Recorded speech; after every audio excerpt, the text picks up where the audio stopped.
Hindi. Hindi tama ito. Ma, bakit ba kinakampi mo lalaking to? Ayaw ba nun? Mapapadali ang kaso. Ay, Martin! Ano ba yung sasabi mo? Sabihin mo, hindi ka guilty! Hindi ko yan guilty! Nandito lang siya! Hindi nyo! Ano ba yan? Nandito lang yan!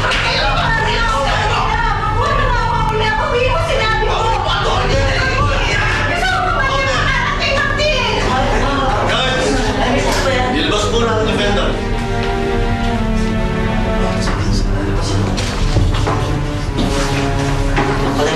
Dapat ko na ako sabi ko. Makuha naman siya.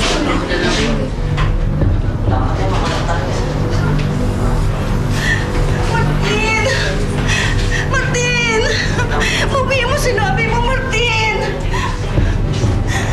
Martin!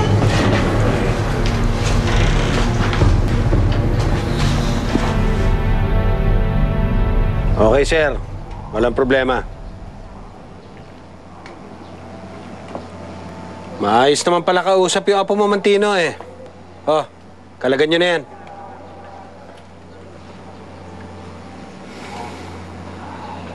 Sige, Mang Tino. Makakaalis na kayo.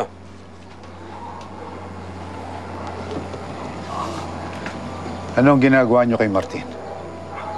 Mang Tino, huwag na kayo masyado maraming tanong. Umalis na kayo. Sige na, umalis na kayo.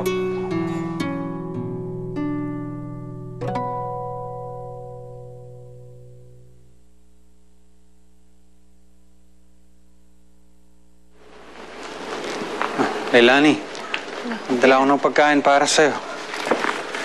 Parang sub-sub ka ata sa research dyan sa bago mong kaso, ha?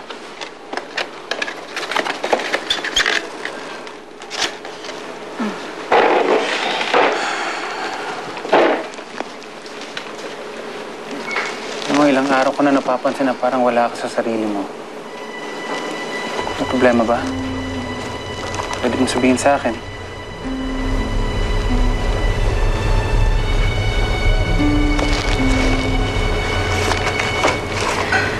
Kinukuha ko ni Amadeo Perez na maging abogado ng anak niya. Ito yung anak ng leader ng sindikato. Sa totoo lang, ayoko naman gawin ang gusto niya eh. Hindi naman ako nag-aral maging abogado para ipagtanggol ang mga kriminal. Oh, hindi naman pala eh. Di huwag mo gawin. Kung labag sa puso mo at prinsipyo mo, pwede mo naman tanggihan eh. Hindi kasi ganun kasimple yun eh, Javier. Malaki ang pagkakautang ko sa mga Perez at hindi ko pwedeng talikuran yun. Well, you know, Leilani, you always have a choice. Always. At kung ano man yung magiging desisyon mo, susuportan kita.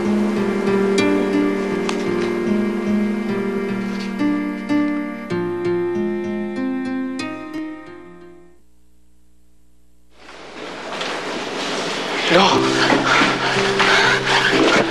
Martin. Lo, kamusta kayo? Sinaktan ka ba nila? Ano nangyari sa inyo, Lo? Huwag mo akong alalahanin, Martin. Kaya kong pangalagaan ang sarili ko. Ikaw ang inaalala ko eh. Bakit mo sinabing guilty ka? Si Roman, pinilit ka nilang aminin ang lahat, ano? Tama ako, ano, Martin? Sagutin mo ko. Lo, sabi nila, kapag hindi ako aamin, ikaw ang sasaktan nila. Martin naman, bakit ka pumayag sa gusto nila? Lo, ginawa ko lang naman ko ng mga kabuti sa ating dalawa eh. Lo, buong buhay ko kayo nag-alaga sa akin. Bigyan niyo ako ng pagkakataon na ako naman magprotekta sa inyo. Mas gugustuhin ko pang saktan nila ako. Kahit patayin nila ako. Huwag lang na makulong ka dito. Hindi ka nababagay dito, Martin. Bawiin mo ang lahat ng sinabi mo. Bawiin mo sa korte. Sabihin mo napilitan ka lamang. Titistigo ko. Sasabihin ko, si Roman ang may kagagawa ng lahat. Lo, Hindi pwede. Kapag dinawit natin ang pangalan ni Sir Roman, lalong lalala sitwasyon. Lo, kahit naman anong mangyari, madidiin at madidiin ang kaso sa akin.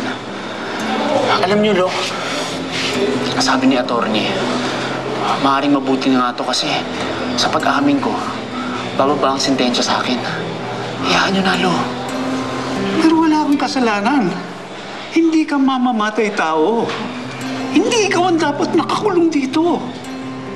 Lo, tanggapin na lang natin to. Tanggapin na lang natin.